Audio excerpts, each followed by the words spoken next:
With his noir-like sensibilities and chiaroscuro lighting, Fritz Lang was the undisputed master of darkness, using abstract architecture to mould cryptic-like narratives around characters plagued by drug addiction, crime, murder, and suicide.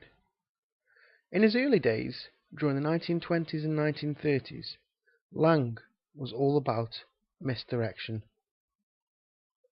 His most eminent film during this period was the groundbreaking science fiction extravaganza Metropolis from 1927. After this, he led us down sleazy, unlit alleyways and introduced us to the underbelly of society.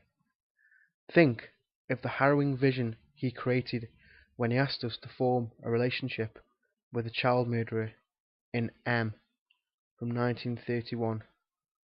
Lang revels in cinematic traffic accidents.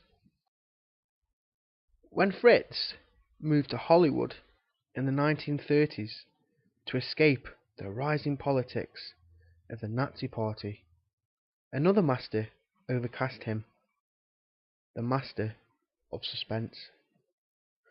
Unable to command the same artistic freedom that he acquired in Germany, Fritz started to make low-budget B-movies like Manhunt, Hangmen Also Die, Ministry of Fear, and Cloak and Dagger. Things could have been different for Fritz if he wasn't such an aggressive and mullish director. Yet, this is what makes him special. He was a cinematic maverick. Before American studio executives hurled him into Hollywood's bleak vault of horrors, Fritz directed a German Mabuse movie based on a novel by Norbert Jack. Dr. Mabuse, the Gambler, is a 4.5-hour epic that kick-started his ultimate trilogy of terror. The second Mabuse movie came 10 years later, in 1933, in the form of The Testament of Dr. Mabuse. After he migrated back to Germany in the 1950s, Lang revisited the world of Mabuse for his 1960 classic, The Thousand Eyes of Dr. Mabuse. Who is Mabuse? He is the ultimate criminal architect, a mastermind who gambles with the fate of the people. He is chaos, disorder, and mayhem incarnate. When one of his gambling cohorts from Dr. Mabuse the Gambler observes, he had evil eyes, like a beast of prey, you cannot help but to feel a sense of subconscious dread hammer at your own head. Mabuse attacks the fears of our society and rips open the social fabric of our culture.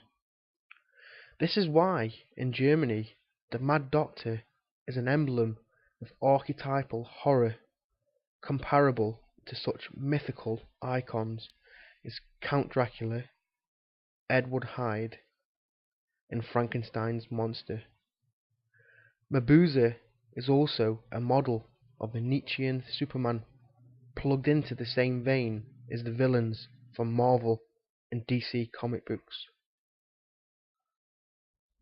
The Mabuse movies are standalone films that take their cue from the social and cultural atmosphere of Germany from the 1920s all the way to the 1960s and beyond, reflecting the turbulence and zeitgeist of the times, and not from the fantasy foundations of German expressionist cinema like Nosferatu and The Cabinet of Dr. Caligari.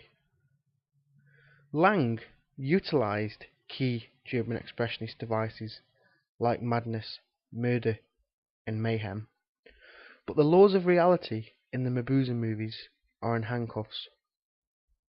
Watch as the demonic doctor deliberates next to a fire below the painting of Lucifer. Who is Mabuse? The doctor, the gambler, the criminal. According to Lang, Mabuse is everywhere and nowhere at once. Welcome to the many masks of Fritz Lang and Dr. Mabuse.